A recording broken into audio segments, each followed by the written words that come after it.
సుందరరామరెడ్డి గారు, నెలకి ఒక 15-20 రూపాయలు శాలరీ వచ్చే ఒక ఎంప్లాయీ జెన్యున్గా వెల్త్ని క్రియేట్ చేయడం అనేది పాసిబిలిటీ అవుతుందా?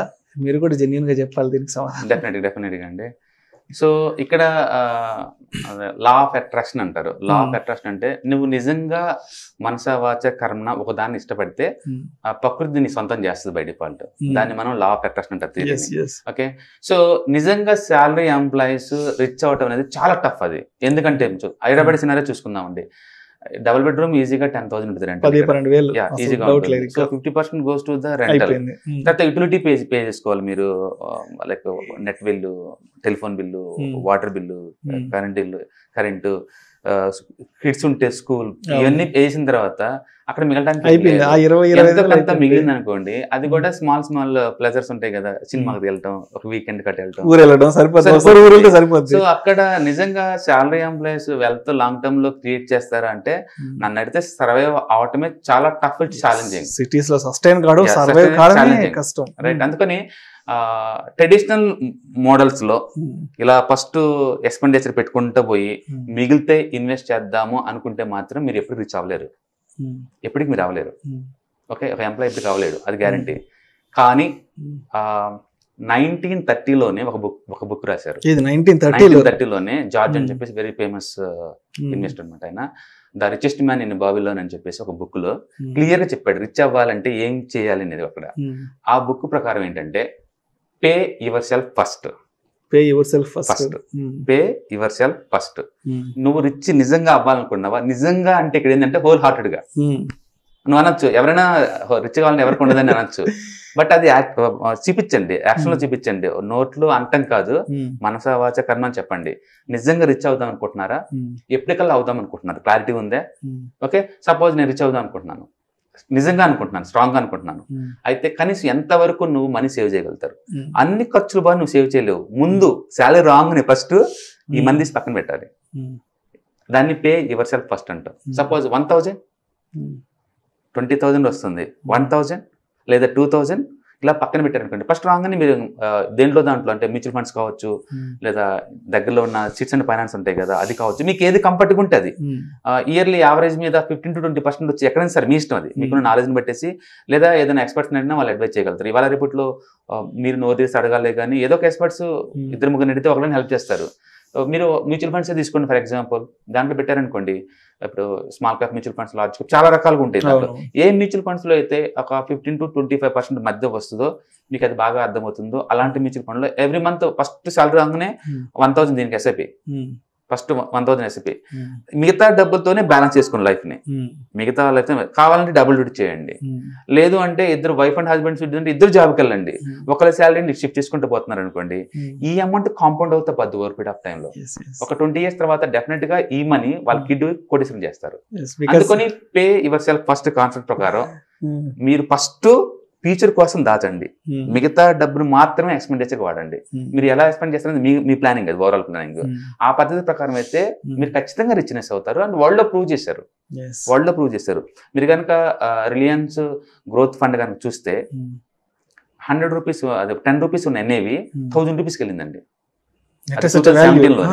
2017లోనే. అంటే ₹1,00,000 ఇన్వెస్ట్ చేసిన ఇండియాలో ప్రతి ఒక్కరికి ఆ ఫండ్ లో ₹1,00,00,000 వచ్చినాయి. నేను స్టాక్ మార్కెట్ లో ఉన్నా కాబట్టి నేను ఎగ్జాంపుల్ స్టాక్ మార్కెట్ చూసుకున్నాను. మీరు ఎక్కడ దేంట్లో పెట్టచ్చు, మీరు మీ ఇష్టం, రియల్ ఎస్టేట్ కావచ్చు, సిటిజన్ ఫైనాన్స్ కావచ్చు, మీకు ఎక్కడ కంఫర్ట్ అనిపిస్తుంది అక్కడ పెట్టుకోండి. But me pay yourself first ప్రకారం ఏంటంటే ఫస్టే పెట్టాలి, శాలరీ వచ్చిన తర్వాతనే. మిగిలిన తర్వాత నేను పెడతా అనే కాన్సెప్ట్ వదిలేయండి, మీకు మిగిలే ఛాన్సే లేదు. మీకు 20,000 తగ్గట్టు ఖర్చులు ఉంటాయి, 30,000 తగ్గట్టే ఖర్చులు డిజైన్ అవుతాయి, 1,00,000 అయినా 1,00,000 తగ్గట్టే ఖర్చులు డిజైన్ అవుతాయి. అందుకని నాకు శాలరీ సరిపోదు అనే కాన్సెప్ట్ కాదు ఇక్కడ. నిజంగా హోల్ హార్టెడ్ గా నెక్స్ట్ జనరేషన్ ని మీరు రిచ్ చేద్దాం అనుకుంటున్నారా? ఒక ₹1,00,00,000 ₹2,00,00,000 ఫండ్ క్రియేట్ చేద్దాం అనుకుంటున్నారా? ఈ రోజే బిగిన్ చేయండి. శాలరీ వచ్చిన మరుసటి రోజు అదే రోజు ఫస్ట్ ఇటు సిప్ బటన్ ట్రిగర్ చేయండి. Okay, long term point of ఈ మనీ కాంపౌండ్ అవుతా పోతుంటది. చెప్పాలంటే ఇప్పుడున్న టెక్నాలజీకి, ఇప్పుడున్న మీకున్న ఆపర్చునిటీస్ కి ₹1,00,00,000 ₹2,00,00,000 అనేది నార్మల్ థింగ్ అండి. అది ఎక్స్ట్రాడినరీ మనీ అనుకోమాకండి. ప్లాన్ చేయండి, 20 years తర్వాత ఎవరైనా anybody can do it. So 1930 నుంచి బుక్ బుక్ అది గుర్తుపెట్టుకోండి ఎంత ముందు చూపుతో వాళ్ళు డిజైన్ చేశారు.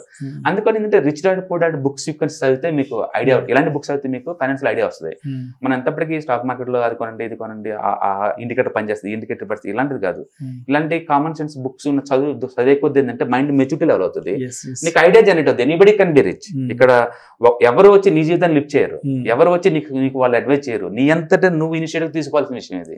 ఓకే, అందుకని శాలరీ రాగానే మీకు ఎప్పటికల్లా మీకు రిచ్నెస్ కావాలి, ఎంత రేట్ ఆఫ్ రిటర్న్స్ వచ్చే అసెట్ లో మీకు నాలెడ్జ్ ఉంది అన్నదాన్ని బట్టేసి మీరు 1000 to 2000 ఎంత అఫోర్డబిలిటీ ఉందో తీసి పక్కన పెట్టుకుంటా ఉంటే డెఫినెట్ గా అవుతారు. మీకు వీలుంటే ఒకసారి ఆ బుక్ కూడా చదవండి, మీకు క్లారిటీ ఉంటుంది.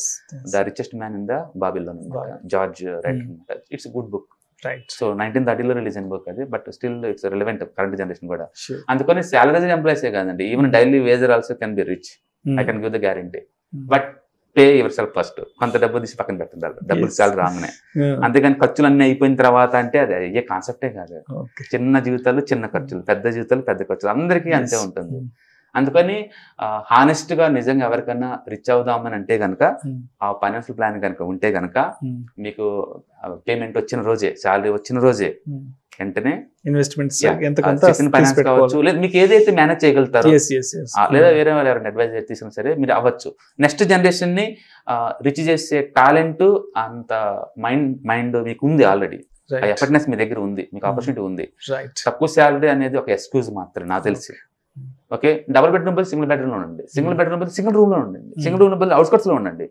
నీ దగ్గర నిజంగా నువ్వు రిచ్ అవ్వాలి అని అనుకుంటే, ఎర్నింగ్స్ ఉన్నాయంటే దెర్ ఇస్ స్కోప్, మీరు రిచ్ అయ్యే స్కోప్ ఉందన్నమాట. అందుకని ఖర్చులు తగ్గించుకోండి. చెప్పడం చాలా easy, I can understand, but మీకు ఆ కమిట్మెంట్ ఉంది కదా, do it now. Okay, you can start right. Okay, so scope ఉంది సార్. అండ్ చాలా మందికి ఈజీ అయ్యే క్వశ్చన్ అండి ఆన్సర్ కూడా ఇది. సుమన్ టీవీ మనీ వాళ్ళకి నేను ఇచ్చే బెస్ట్ సజెషన్ ఏంటంటే, పే యువర్ సెల్ఫ్ ఫస్ట్. మీకు ఏదన్నా మనీ వచ్చింది అంటే కొంత తీసి మనీ పక్కన పెట్టండి, దీన్ని ప్యాసివ్ ఇన్కమ్ కోసం వాడండి. డెఫినెట్ గా ఈ టీవీ ఛానల్ మీ వెనుకుంది, మీ ఫైనాన్షియల్ పార్ట్నర్ గా ఉంటారు. మీకు ఏదన్నా ఈ ఏరియాలో మీకు అడ్వైస్ కావాలన్నా సరే you can shoot out the feedback.